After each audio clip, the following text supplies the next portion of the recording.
Thank you for joining us for You Want It How? This is a records management seminar delivered by the United States National Archives and Records Administration's National Records Management Training Program. In this session, Richard Rayburn discusses how to transfer permanent records to the National Archives and Records Administration. Now, let's join the seminar. Now, I think I will pass it over to Mr. Jeff Benson, who will tell us a little bit about Mr. Richard Rayburn, and then Rich will get started. Okay, thank you, Paulette. Welcome, everybody. I love this introduction slide. Hopefully the process won't seem that complicated to you, although I think you may have missed a couple steps in there, but I'll let him talk about that. Our speaker today is Richard Rayburn. He's been with NARA for just hit the 20-year mark on October 4th. Those of you who are familiar with the NARA organization, once I list some of the things that Richard's been doing at NARA, you'll see he's covered a lot of the different bases of NARA itself. During this 20-year period, he was a naval records specialist, a general reference archivist, a move coordinator, an archives director, and a records management director. Richard is based in Atlanta. He's currently a specialist with the Permanent Records Capture Team, and that's why he's our presenter today. So without further ado, I'll turn it over to Richard Rayburn. Thank you, Jeff, and thank everybody for coming this afternoon. I'm sure, like a lot of y'all, I'm kind of suffering from post-furlough stress syndrome and trying to get things back together. I was actually in the process of kind of tweaking this when we went out on furlough. We had a session scheduled right at that time. So we'll try and wade through this again and make sure we cover our bases and get everybody a little bit more happy about transferring their permanent paper records to the National Archives and Records Administration. And we'll try and stay on time with this presentation today. First off, why are we here? Well, we're here today because permanent records are special. They're special to those of you who work in federal agencies and those of us in the National Archives. And what we really want to do is try and help prepare, give you a little better guidance on how to prepare your paper records in particular for transfer to the National Archives and to the custody and control of the National Archives. We won't touch on electronic records. That'll be a later session. I know most of you would be eager to discuss that as well, but we'll work with our electronic records office in order to come up with a presentation about those. Today we'll talk about paper because some of the issues around paper now are very pressing, as those of you who work in field agencies know. Exactly how are permanent records special? Well, they're special because upon transfer to the National Archives, they are retained forever. Well, mostly. It's true that records can be deaccessioned if we find they are not heavily used or perhaps inadequately scheduled, 30 or 40 or 50 years ago. And in some cases they've been transferred. They might be temporary and transferred by mistake. But mostly records that come across to the custody of National Archives are maintained forever or till the fall of the Republic. Or I was just looking at a NASA records schedule yesterday, and the schedule item actually used the infinity marking for retention, which I thought was pretty cute. You don't see that very often. But that's basically why these records are permanent records are special. They're coming across to the National Archives, and we're going to maintain them until the Republic falls, basically. Permanent records are special in other ways. They're special because they're stored in different conditions than records you transfer to a federal records center or perhaps even a commercial storage center. In the National Archives, once they're accessioned into the custody of the National Archives, they're stored in climate-controlled conditions. Special media could be stored in cold storage units down to 36 degrees and basically maintained in those conditions at a constant temperature. Treatment. If you have permanent records and they're transferred to the custody of the National Archives, in most instances they will be rehoused in archival containers, and if needed they'll receive conservation treatment. Descriptions. Records that are transferred to the National Archives will receive archival descriptions. A lot of you are familiar with ARC, or what is now known as OPA, and the archival descriptive catalog that the National Archives uses. The archivists within the National Archives will take your records and provide better descriptions. If needed, they will update finding aids as well. Access. Barring restrictions on your records and recognized restrictions, these records will be made available to the public, and the public can come in and view the records, or if they are online, they can have online access to them. And it's very important that access be maintained for these records.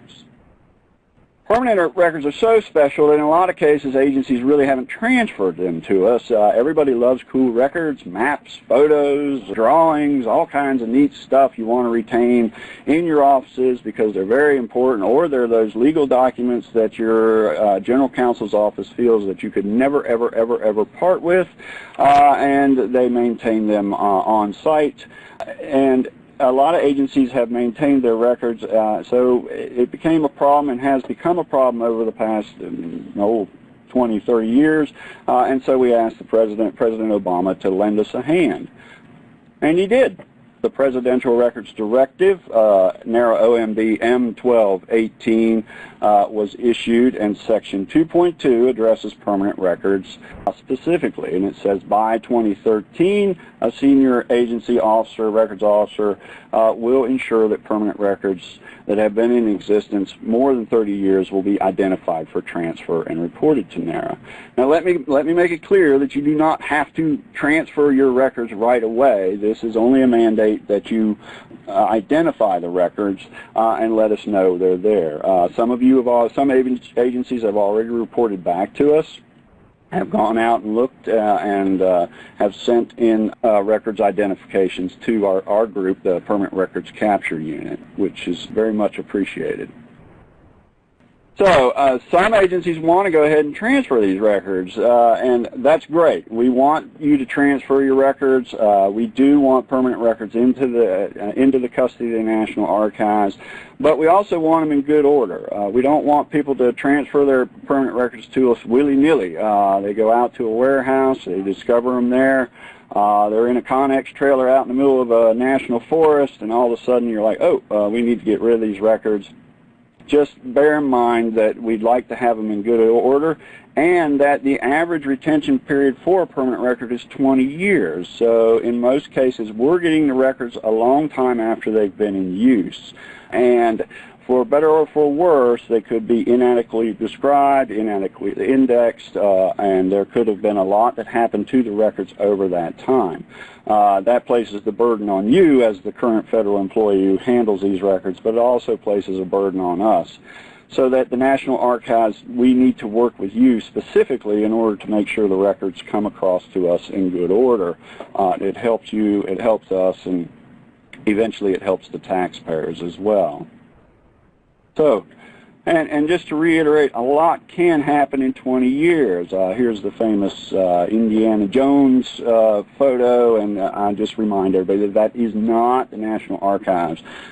We do have a better grip on where our records are, and they don't tend to disappear into a black hole.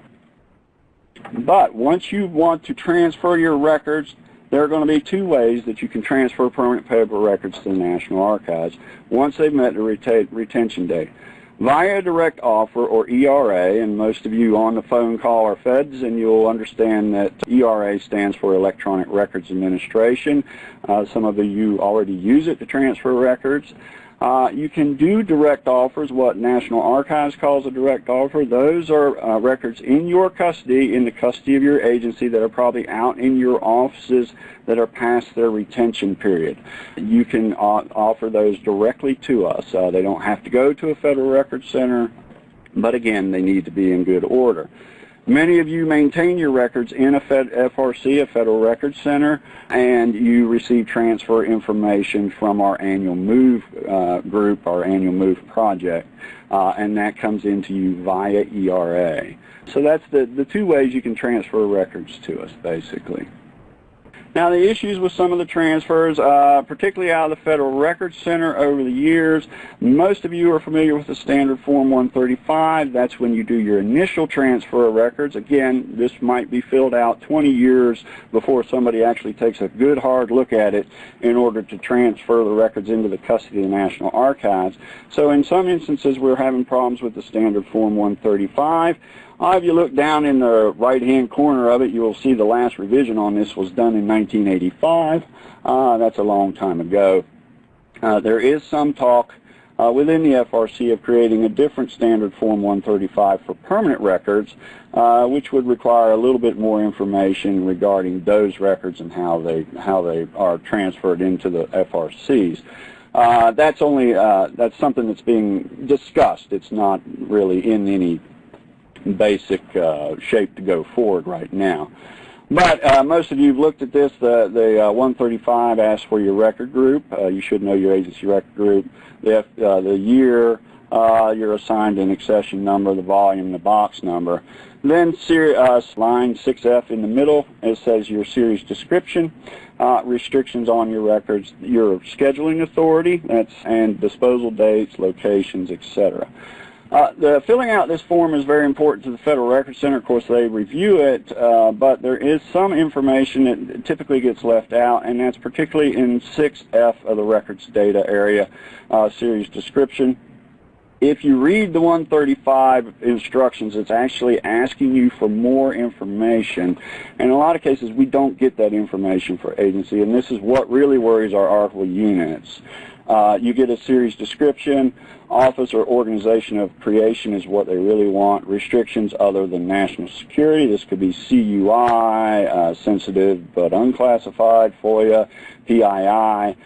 Do you have any special media in there, and your inclusive dates? Again, don't get too crazy about your dates. You just want some inclusive dates. But filling this out properly is sometimes a problem with agencies. And again, you have people who may shorthand this information, and this causes problems down the road, particularly for paper. So what can you do to help this? Well, you need to use the 135 in order to transfer your records into an FRC. But what you can do is append a very good folder title list to that 135. That will help with the information. All of you who transfer records to the FRC probably append some type of box list, as they're called, folder lists. But what we're talking about here is really a folder title list that goes down into a little bit more detail. NARA, we don't really have a specific format for this list. So we our group, the Permanent Records Capture section, kind of goofed around with this in association with the research services units in College Park, and developed just a kind of a template. Now, this is an Excel, so it's a little bit difficult to see on a PowerPoint, so we'll break it out into a couple slides. But this is just a template that you could use. It's an Excel. You can shift this if you would like to. The information on it can be static. It asks you for certain information regarding your records within your agency. You could add fields to it if you need to, or basically tweak the fields if you so desire. But this gives you a nice template of what we would look for. You can use this for an FRC transfer into the Federal Records Center, or even for a direct offer later into the Electronic Records Administration. And here's a little breakout of it to give you a better sense of what's there. Top is record group, agency name, major subdivision or minor. Some people like to even go further down into a tertiary level, but that can get a little bit too much into overkill, and most time going down 2 offices is good. The inclusive dates, FOIA restrictions, CUI, or you can change this to anything, PII, any types of restrictions that you like to put in there. Our units need to know the restrictions, and we'll talk about that a little bit later. Associated finding aids, do you have a database, an index, something that goes with the records? If yes, the name, type, and location of the finding aid. Alternate copies of the files. Do you have the records scanned or microfilmed? If yes, where are they? Where are they located? Special media. Do the records contain photos, CDs, DVD drawings? If yes, we need to notify the FRC in order so that they could address it, or the archival unit for guidance. Mixed media within record series can cause trouble. As most of you know, transfers later on contain that media could need immediate attention. A NARA disposal or disposition authority, that's basically your schedule, your NARA issued schedule signed by the Archivist United States. If you have an agency manual, we would like the citation for that as well, and hopefully it does link to a valid NARA disposition authority. Your series description, we'll talk about that. You can get that from your disposition, a brief description of the records, and then over in the corner just some general information, date sent, FRC, just some basic information about the records themselves. Page 2, this would just be an amendment to this. Again, this is just a very simple folder title list. Most of you know how to fill it out. It's not rocket science. But it can be time-consuming to fill one out correctly. Box number, file or case number. Are you using some type of file system? Are you using some type of decimal file system on the records that we might need to know? The folder title itself, the start date and the end date. Additional information you could give us about the records that would help us 20 years later, and any comments you would like to make about the records themselves. Why is this stuff important to NARA, and why is it important to you as you think about it as you're working with records today? I work with records daily, and sometimes I don't give them much thought, and that's true anywhere. You're working with your records, you're working with your case files, you're filing them, you're putting them in the boxes, and you're not really thinking about it and what's going to happen on down the road. Again, as the catchphrase is nowadays, you just kick the can down the road and figure somebody will take care of that later on. That can be costly to all of us. One thing is a record group number. Each of you should know your record group number within a federal agency in the federal community. They can change. Assigned by NARA, unique number to each agency, but it can change. If you are a member of the USAOC, the Office of the Administrative Office of the Courts, you'll know that record group 21, which used to cover all courts, is now broken into two. There's a record group for bankruptcy court records. So everything that was put in under RG21 now needs to change to RG578. So record groups can change. Don't think that what you're writing today could be the same thing. So make sure that if you put the number, you also put the title of your agency out there. Agency name is fairly static, but agencies can be abolished or renamed. Our friends at the Federal Highway Administration used to be the Bureau of Public Roads.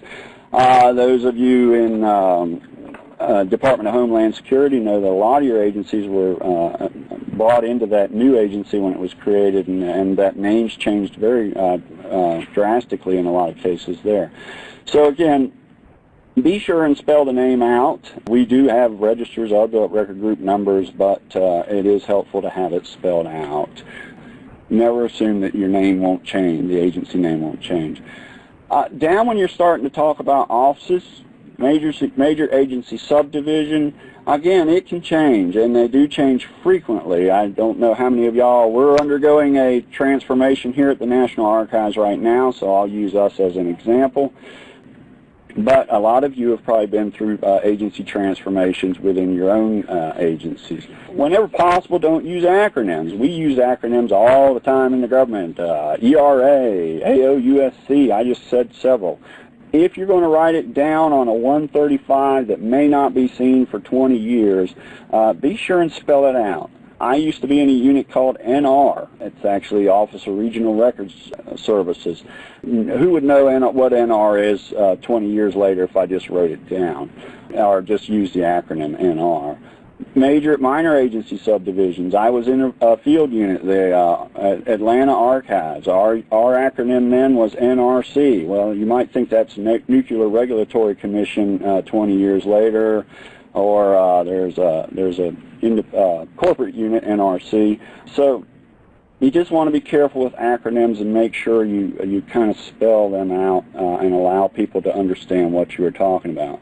I know that when I first came to Atlanta years ago, we had a lot of NASA records here, also CDC. CDC, we kept agency charts, office organization charts, because they changed so frequently in their 16 centers. And you basically had to have a chart for year to year to see what was going on with the records. And a lot of times they didn't use acronyms in those charts, or full names in those charts. They use acronyms. And you would physically have to go look at the records in order to figure out where they came from. Same with NASA, which changed a lot in terms of what units are doing. Inclusive dates. These are needed for transfer and description purposes. Again, I see people a lot of times will bog down on the dates. Oh gosh, it's got to be right on the month and the year down to the day if I know it. Give us bulk dates if you need to, particularly if you're out looking in an office, you're doing an office cleanup, to report to us under 2.2, the Presidential Records Directive. And you can't figure out whether it's 1870 to 1930, you know, it's fine. Just kind of get it in the ballpark with that. It's better to at least know kind of a decade. FOIA restriction exemptions. Again, let us know what restrictions and exemptions are there. This protects the interests of your agency and alerts NARA staff to issues in the records. There's nothing like 20 years later going out to a shelf and discovering national classification restrictions on records, seeing top secret in a box or secret, confidential. This always makes the reference archivist's hair stand on end because you can get in a difficult situation. And eventually we have to come back to your agency and figure out what's going on, so it causes everybody difficulty. So in your transfers, always let us know what restriction and what exemptions you have for the records. Controlled unclassified information. And also things such as PII or sensitive but unclassified. These are types of regulations and restrictions that are placed on the records a lot of times by your agency or by congressional restrictions, legal restrictions on the records. If there are long-term restrictions, please let us know about them. We need to know what the information is on, say, CUI, NASA's famous CUI instance is ITAR, International Trade Agreement Restrictions. DOE has a thing called UCNI, Uncontrolled Nuclear Information. We just need to know what these are. NARA maintains a registry, but we are not basically the people who would weigh in on how these things are applied to your records. If you have issues or want to know what's going on, contact your records officer or your general counsel's office, or if you have an access coordinator for your records in your agency, contact them as well. In the National Archives, we have an access coordinator whom I actually talked to about this presentation, who helps us figure out what restrictions are placed on records. But if there are long-standing restrictions, grand jury, we've seen grand jury records come in, and those are closed in perpetuity. We don't really want grand jury records. There's nothing we can do with the grand jury records. We need to know about that so that somebody's not surprised 20 years later or risks fines, fees, and actually jail time for allowing people to see these records. Again, the idea, what NARA really pushes for is open access to records, but we will abide by the restrictions that your agency places on records within the limits of the exemptions. Associated finding aids. Have you created databases and indexes to gain access to your records? If so, we'd like to have them. There can be problems with finding aids. I'll show you an example of that later. But if you create a database that gets you into the records and gets you into the records quickly, that is what we would like to have. In some instances, they can be a homegrown programming type activity that may not transfer to the National Archives. So we would like to look at them just to see if they'll work with the programming capabilities we have within the National Archives.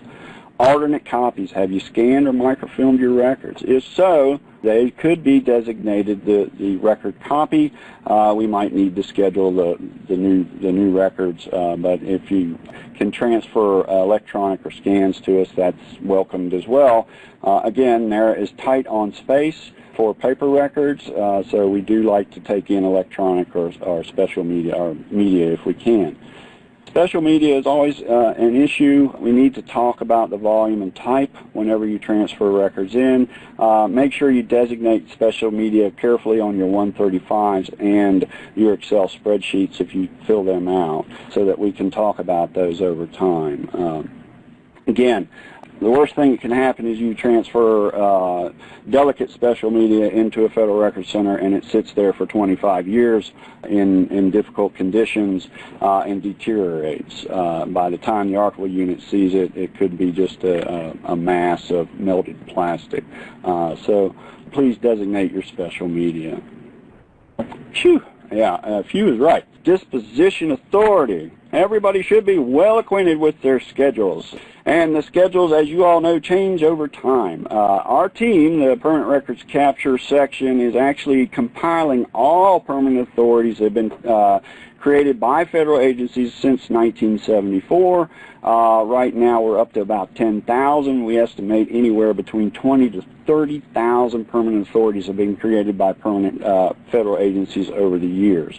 In the old days, you would get a schedule that's like this NOAA example here. This is actually a brand new one written by a colleague of mine out in Chicago.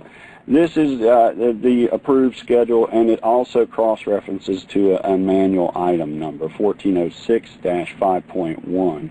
And make sure you spell that out clearly for us. This is very important to the reference archivist years later. ERA now is loading, and this is part of our project within the Permanent Records Capture section, is we will load the legacy schedule permanent items into ERA. That way people can see them. But right now it's very important to just kind of get them in. This live schedule would be on ERA. That gives you the ability to go in and read a description like this, and also gives our archivists 20 years from now the ability to also read about this. Item 1, that's your description. That's your record series description that you can basically cut and paste and put in your 135 or your Excel spreadsheet. Also, my colleague in Chicago wrote a traditional archival type description for these records that you could also cut and paste. An archivist years later could use this as a description for the records for these surface weather observations. Nowadays you have big bucket schedules that will move away from this schedule item type structure, but the big buckets for permanent records should still give you some type of information about the series that's being transferred that's a little more in depth. Some of them do not. If they do not, consult with your records officer and your program unit in order to try and come up with a better description. This is particularly crucial for paper and electronic that's been around for years and years.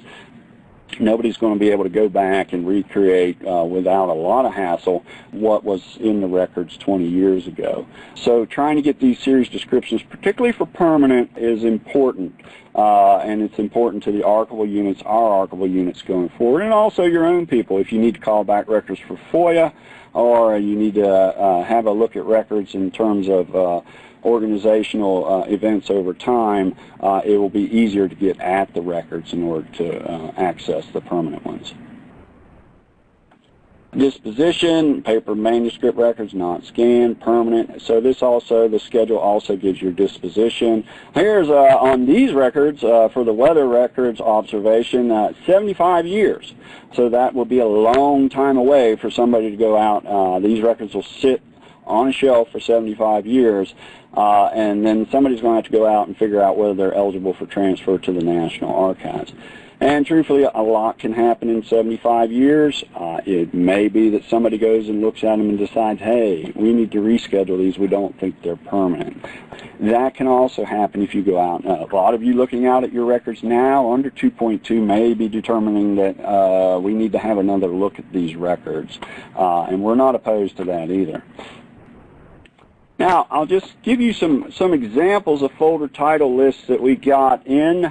These are just over the past year or so, and show you what can come in from an agency and what can happen. And then I'll show you some that we've kind of fixed. Here's a folder title list we got during FY13 from a court. If you opened up that 135 or looked at that attachment in Arcus 20 years later, is this going to be very helpful to an archivist or even somebody in your agency trying to review these records to see if they are indeed permanent and if they are eligible for transfer? I look at this and I'm thinking, no, this is not very helpful. I do know, having dealt with court records for a long time, that this is a civil case. It was created in 1998. It's number 8031, and it's probably 9 folders of information plus 7 folders of exhibits. But beyond that, I really don't know anything. Number 9 is probably the division within the court district, but I don't really know anything beyond that. So information that comes to us like this is just not very helpful at all, and it will force somebody to go out and look at that. Now, if we had the docket for this, we might be able to match the court docket information to this, but again, you're talking an extensive search in order to figure that out. So again, it's just not very helpful, and it's time-consuming and costs money. Here's a transfer we got from the Corps engineers, and here's one that's actually filled out for you, and this person did a pretty good job of filling it out, RG77. This is transfer number 282, and he's telling me it's real property historical files. Okay. He gives me some inclusive dates. Restricted to use by agency personnel only. That's good for when it's in the Federal Records Center. I went out and looked up his disposal authorities using ARIMS, and I could look up A40590H1, and it was indeed permanent. So I was like, great, we've got some information here. He doesn't really have a series description for me, but I can go to ARIMS and kind of download that series description and see what I need to see. So I can do a little work and figure this out. He's given me some inclusive dates that are not too bad. I see it's World War II records, which could be of interest. So then I go to the folder title list that was submitted, and suddenly I'm confused. Because we're talking about Rockford Ordnance Plants, Illinois audit files. And my thinking is that these are maybe contract audit files. I'm not quite sure. Are they permanent? Should they be permanent? Do I need to go out and look at these things? In and of itself, the folder title list isn't so bad. It doesn't give me a lot of information, but it gives me enough to kind of get a researcher where they want to go 20 years later. But the one thing that I question immediately is, again, audit files, I'm not quite sure what they mean. Typically, contract audit files are temporary. So I went out and I grabbed these records, and I thought, well, I'll use these as an example for the class. And I filled out the 135 that we had created, and I sent you it as a sample. This is RG77, it's Corps Engineers. I discovered that it was Great Lakes and Ohio River Division, and that's within the Louisville district. The dates were 40 to 77. It didn't have any exemptions on it. It didn't have any restricted information or a CUI in it, and it did not have a finding aid or database. I guess I could say that the original 135 was a finding aid, but not so great a finding aid. And then are there alternate? Well, yes. When I opened up the files, they said that these records had been scanned, and I was like, "Oh, hooray!" But they didn't tell me where they were, and it gives me an acronym that I have no clue. I can tell it's Corps Engineers Louisville something PMME. There's no way I'm going to be able to figure that out unless I call Louisville and track somebody down there who can tell me what that is and whether I could get the copy of the scans.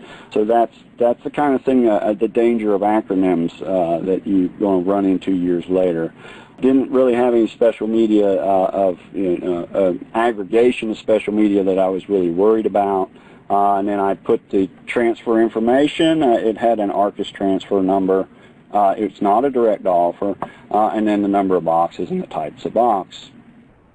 So then also I basically cut and pasted this information from ARIMS and just dropped it into my into my spreadsheet, my Excel spreadsheet, and that took me, it was a lot harder to get into ARIMS and find this than it was to cut and paste it, but I did find it, and I could actually go out. It gave me enough information that I went to the original NARA schedule and matched that up to make sure that the manual citation matched the schedule.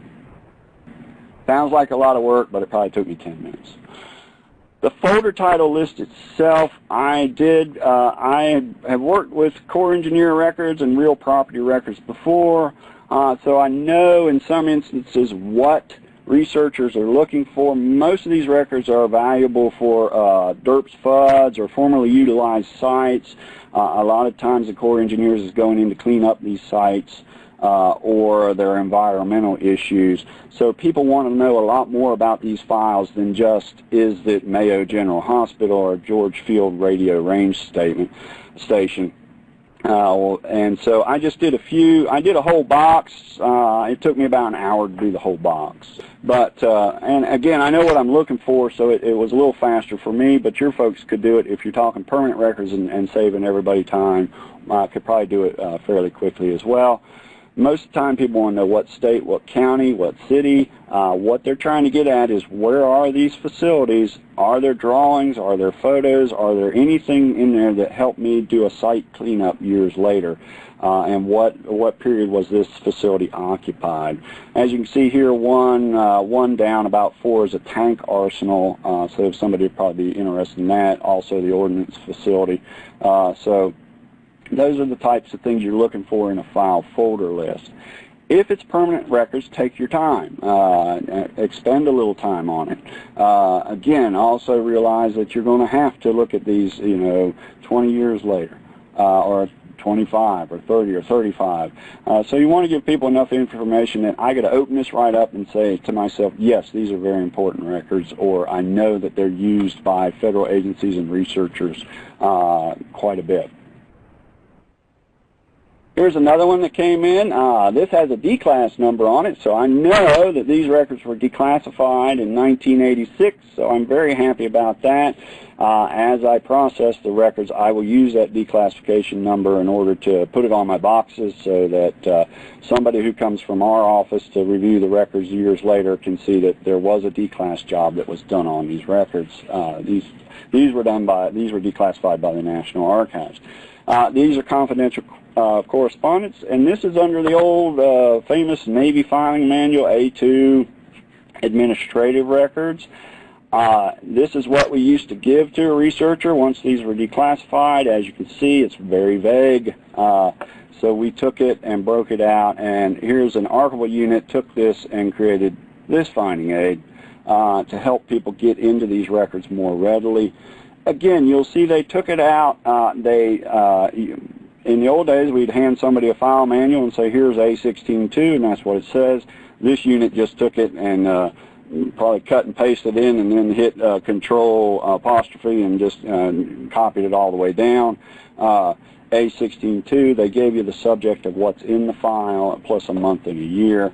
This opened up these records to research quite a bit so that now people are interested in them. You can post this on the internet, online, and everybody gets to have a look at it. And that drives people to the records, makes us happy, and makes people happy that they've gotten access to the records. In the old format, very difficult to get the people to the records or get them interested in the records. Now, here's a database that was created for Railroad Retirement Board records. This was created by the agency for use in retrieving the records. You can see a claim file and their old location numbers. As you can see, this is a working finding aid. This is what an agency created. All they kind of wanted to know was the last name and the first name and date of birth. And they don't, in a lot of cases, they don't even put a consistent date of death in there. And all they want to know is the claim file. This is fine. We had long discussions with the Railroad Retirement Board about the use of Social Security numbers, and I'll show you the next file, and I'll show you the next slide that will have them unveiled. But As it is, this is okay, but in an archival unit, we may take it in and tweak this a little bit. As you can see, there are 2 mores. Using an initial is not great. It's okay, but what if you had 14 Smiths there? That could be a problem. And again, we would want to be a little more fine on the dates of birth and the dates of death. This is why we had to have long discussions. So there are the Social Security numbers. Now in the National Archives, we basically would release these numbers because these folks are dead. And this is why we had all the discussions with the Railroad Retirement Board. These are people who are all deceased within this database. And NARA still holds by the basic tenet that the dead have no rights to privacy. Now, we don't get crazy about that. There are certain things that, even on these, we would review the files for medical information, sensitive medical information. But typically, we would release these this database with the Social Security numbers unrevealed. Even here, if I put it out on YouTube, we will probably cloak the Social Security numbers because our access staff doesn't want 500 phone calls from concerned citizens that the National Archives is suddenly releasing Social Security numbers. So again, we have long conversations over this type of information. But this is good. It's a good database as it stands. It's a work database for an agency to do its work. If I was talking to the agency when they were creating this, I would have said, well, you know, can you be a little better about the information you're collecting? So that's as a records officer or a person who's dealing with program units on a daily basis. Those are the types of conversations you want to have if you go out and look at electronic media. Files creation, even data dumps on files. Remind your offices that somebody has to look at these one day, and it's not helpful to use the name April and a file folder named April on the same shared drive. It causes confusion for everybody. Okay. So we're heading into the home stretch, and now you've created a great folder title list, and I have confidence that anybody can create a great folder title list. Heck, if I can, anybody can do it. It's after years of experience, I have made every mistake you can possibly make trying to create a folder title list. The wonderful thing about Excel and most of the spreadsheets we use nowadays is that you can go back and correct them fairly easily. Even the 135 that I use as an example, every time I look at it, I change it. So it's a little bit crazy, but luckily electronic media, even though it can be a hassle at times, is very forgiving. You're not rolling a sheet of paper back in the typewriter to fix something. So you can create a great folder title list and then transfer your permanent records to the National Archives. Now, how hard is that? Well, it's not that hard. If you choose to store your federal records in a federal records center, you can attach your spreadsheet to that 135. You can mail it, email it, fax it, or wherever to the appropriate federal records center in your area or the one you use. We're a little more carefree about where records are stored in the federal records centers these days. But you can literally fill out that electronic 135 Excel spreadsheet and just attach it to that front at 135. You still need to use the 135. They're not going to eliminate that. But it can be there, and you can review it in ARCIS as well. It can be attached in ARCIS, which is a great feature of ARCIS that I hope gets better and better. If you're transferring legal custody of records to NARA, use ERA, or Electronic Records Administration.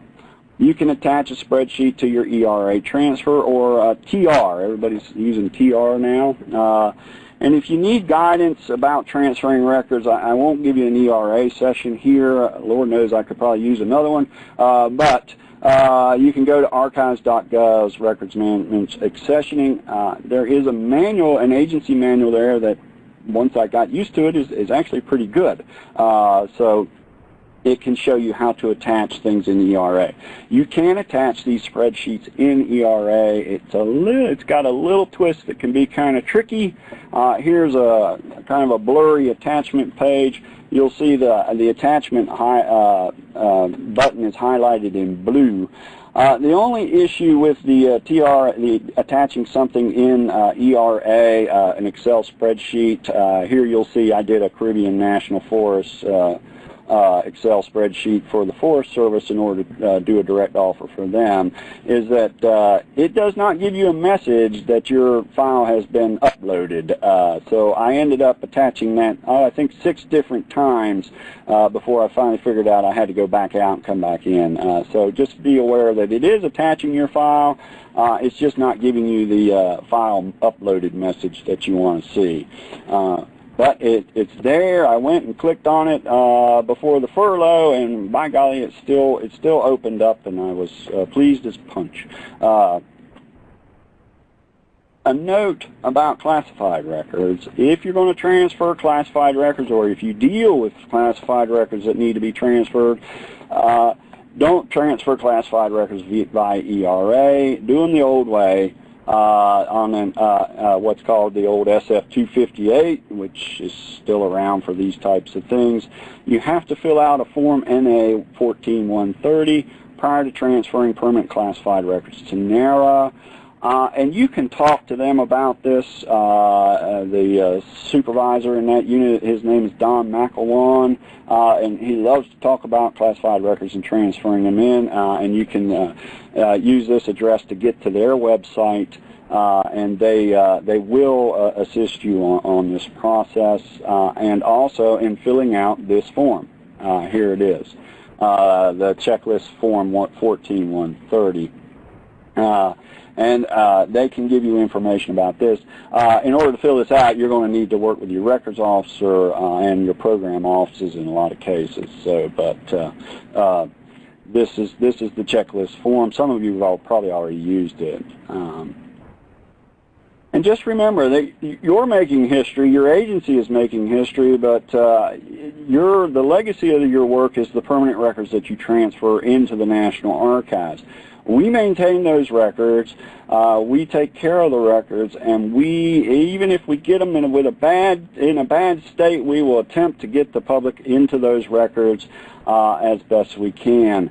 But it's very important to think ahead when you're working with permanent records in your agency on a day-to-day basis. If you're going to retire records to a Federal Records Center, or you're coming across records that are past their retention within your agency, the question you want to ask yourself is, how can I get these records to the public and the National Archives so that they can view the records 20, 25 years, 100 years from now without great expense to the taxpayer, or causing an archivist to basically rework the records all the way through. To create one of those file folder lists like that Navy one I showed you a few slides ago basically takes about 13 hours per cubic foot if you're doing a very intense description and trying to correct the records as you go along, reboxing, refoldering, doing archival descriptions, doing a finding aid. That costs taxpayers a lot of money. So any upfront work that's done on the records is very helpful on down the road. So now, if you need help or advice, or you have questions, you can contact us at the Permanent Records Capture section. Our reference unit, our research units in College Park also have an online presence. There's a tab on our record site for transferring permanent records, accessioning records, so you can go there as well. Or you can contact our supervisor, Matt Idson, and he will help you as well and get you to where you need to go. But just remember, try and do the best with your records. If they're in different formats, let us know, and we'd love to have the permanent records in the National Archives. And that is the end. Okay, Casey said, once the records are at NARA, how do we request retrieval of the record later? There's the rub. Once you transfer your records to the legal custody of the National Archives, Basically, we're loath to send them back to the agency unless you have some very solid reason as to why you need them. We do loans back to agencies, but it's on a very limited basis. We do find that people have trouble turning over their permanent records to us, and once we lend them back to them, they have even more trouble sending them back. So a lot of times you want to be able to access your records while they're in the Federal Records Center. They're still in your custody. Microfiche that's very, very old, is it so old that you couldn't have it converted to some type of electronic scan?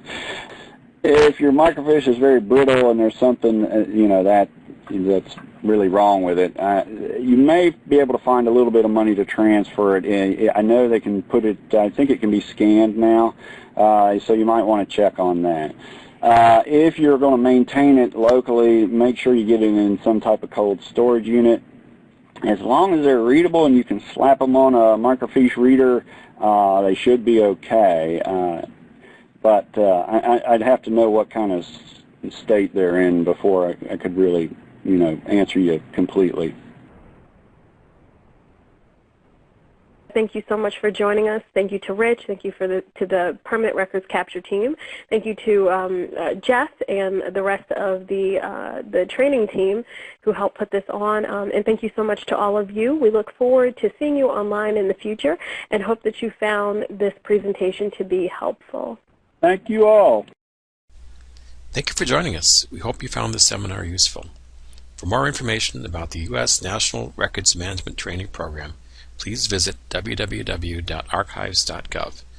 Also, our current workshop schedule for both face-to-face and web-based training is available online at nar.learn.com.